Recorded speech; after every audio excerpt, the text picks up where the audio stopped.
Okay, welcome in, one and all. I'm now going to be reviewing all of Friday's action of the NHL. There are only 3 games on tap, so let's dive right into her. So the Devils played host to the Chicago Blackhawks.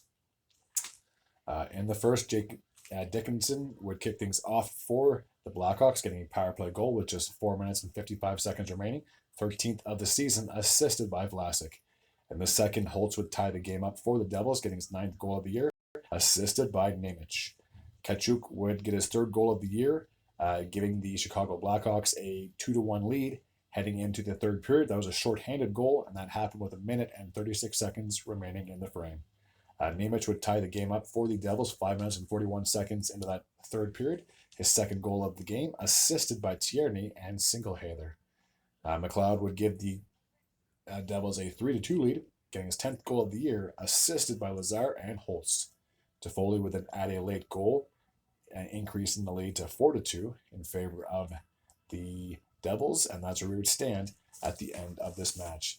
The Devils are now sitting at 21-14-2, and the Blackhawks are again last in that Central Division, 11-26-2.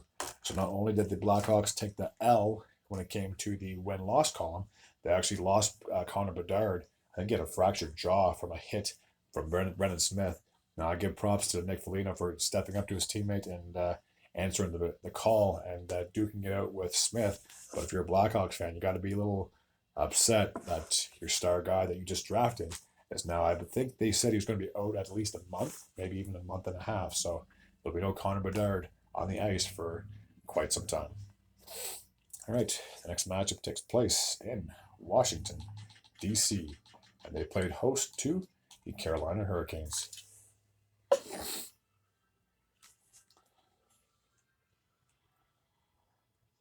In the first, Nick Dowd would kick things off for the Washington Capitals, getting his 5th goal of the season, assisted by Abu Kubel and Steiner, if I'm pronouncing that name correctly.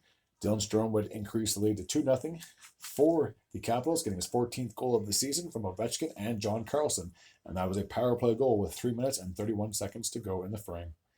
Brett Burns would finally get the Carolina Hurricanes on the board, getting his 7th goal of the season, assisted by Svechnikov and Sebastian Aho, so it was 2-1 in favor of the Capitals heading into the 3rd period.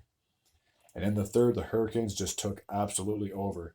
3 minutes and 23 seconds into that frame, Jarvis would tie the game up, getting his 14th goal of the season, assisted by Ponomarev and Orlov.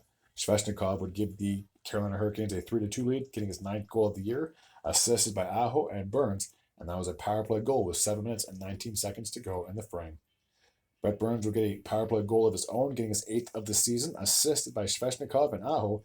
That would be his 2nd goal of the game, his 8th of the season, and that goal happened with 6 minutes and 1 second to go in the frame. Orlov would get an empty netter, a shorthanded goal with 1 minute and 41 seconds to go, making it 5-2, and then Ponomarev would get his 1st goal of the season, assisted by Kotkaniemi, and that goal happened with just 59 seconds to go in the frame. So with that, the Hurricanes have improved to 21-13-5, and with the loss, the Capitals are 18-13-6.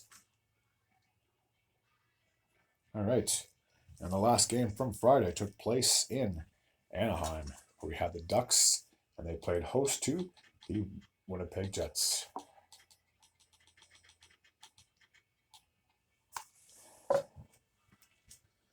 So in the first, McTavish would kick things off for the Ducks, getting his 11th goal of the season, assisted by Killorn and Vaterno. And that goal happened with 4 minutes and 9 seconds to go in the frame. In the second, just 1 goal to report. Nick Ehlers would tie the game up for the Jets, getting his 13th of the season, assisted by Scheifele and Pionk, and that goal happened 7 minutes and 57 seconds into that frame. In the third, just 1 minute and 57 seconds into that 3rd period, Schmidt would get his 1st goal of the season for the Jets, assisted by Sandberg and Nemestikov. Perfetti would add a power play goal with 6 minutes and 57 seconds to go in the frame, making it 3-1, getting his 11th of the season from Nemestikov and Nito Niederreiter. So 3-1 will be the final score in favor of the Jets. With the victory, the Jets are 25-9-4, and with the loss, the Ducks are 13-29-1. All right, that takes care of all of Friday's action of the NHL. As always, if you're new to this channel and you like this type of content, I attempt to do videos on the daily. Please feel free to hit the sub button. I'd be very grateful and very appreciative. And as always, take care.